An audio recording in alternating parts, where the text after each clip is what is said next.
At midnight, again, as I said, I attained 70 years by the special grace of God. And upon that happening, I have broken into the select group of elders of our nation. It therefore behoves on me the duty to speak with the platform open to me today as a retired Justice of the Supreme Court of Nigeria. I intend to do so with the concept of taking the option of, quote, dying on my feet than living on my knees, unquote, a postulation of Emilio Zapata Salazar, the Mexican leader in the revolution of 1910 to 1920. In the spirit of one who has lived through a lot of experiences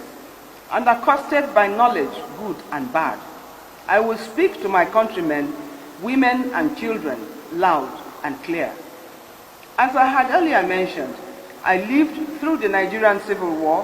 which was precursed by the January 15, 1966 army coup,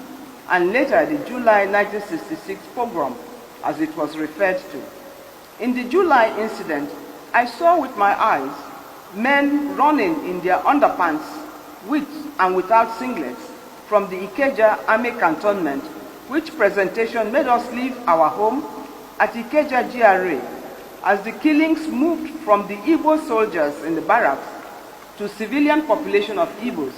and we had to take refuge in a room in Surulere, and later to the east, and the follow-up war that incepted in 1967. During the war, we survived the air raids with the bombers and fighters as low as the height of fruit trees,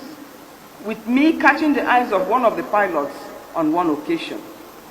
I am bringing this period up not to whip up animosities or negative feelings, but to call to mind to all and sundry the emergency situation which now faces our nation. Some of the actions or speeches that propelled the unfortunate war, which took the lives of millions of our compatriots, are being reenacted at this time, hence the necessity for this reminder.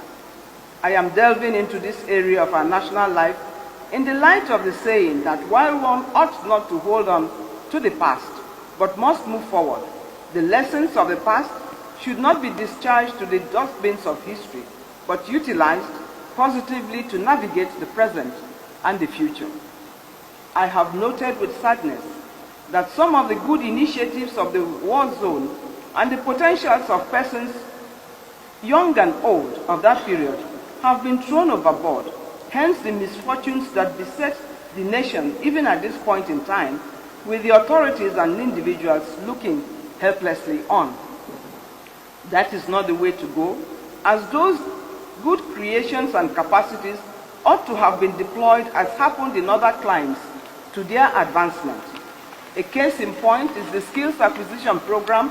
which helped in the survival of a lot of people, including the speaker. In that regard, I call to mind what I saw when watching the television in the 1980s, the efforts of Mariam Abacha, as wife of the Chief of Army Staff,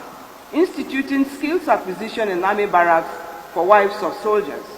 It was Mariam Babangida that orchestrated the program up to every local government area of the country, down to the community level.